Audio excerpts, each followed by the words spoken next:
would refer you back to that verse 657 under B, which says, as a living Father sent me, and I live because of the Father, so he who eats me, even he shall live because of me. This is a great verse. Okay, Kerry, I was listening to when Kerry shared this message. Kerry shared it a few years ago. He said, this is a 5-star verse. And I like this. This is one of the most important verses in the Bible. Because how can you live because of Christ? How can you live the Christian life? How can you live out Christ? I want to tell you something right now. You can't. You can't do it. You can't do it. And actually, you're not even supposed to do it. And you're really not even supposed to try to do it. But there's one thing you are supposed to do, and that is eat Christ. Because this verse says, he who eats me, he also shall live because of me. Our job is not to live Christ. Your job is not to live the Christian life. No, you can't live the Christian life.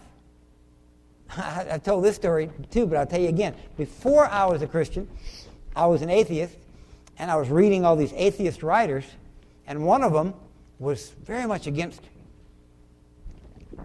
Christ, but he kind of admired Christ begrudgingly because of what you read in the Gospels, you know. I mean, it's just, what a life.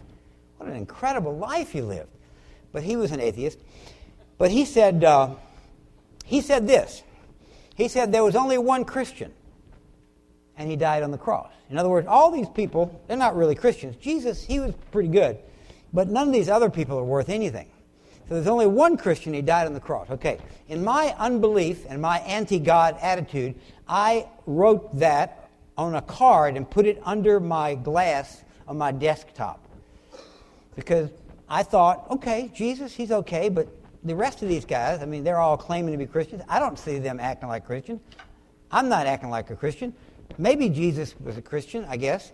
But anyway, he's dead. I didn't believe in the resurrection. Okay, so I had this quote. There was only one Christian, and he died on the cross. Actually, after I got saved, I looked at that, and of course I took it out because it was by an evil person. But in one sense, he was right. In one sense, he was right. There is only one Christian, and that's Jesus Christ. But the thing is, he lives in you. And if you eat him, he will live again in you. So our job is not living the Christian life. Don't do it. Don't try to do it. You're going to fall into religion. You're going to fall into Romans 7. You're going to fall into being a wretched man. But focus rather on eating Christ, calling on his name, Lord Jesus, talking to him, and as we'll see, reading his word.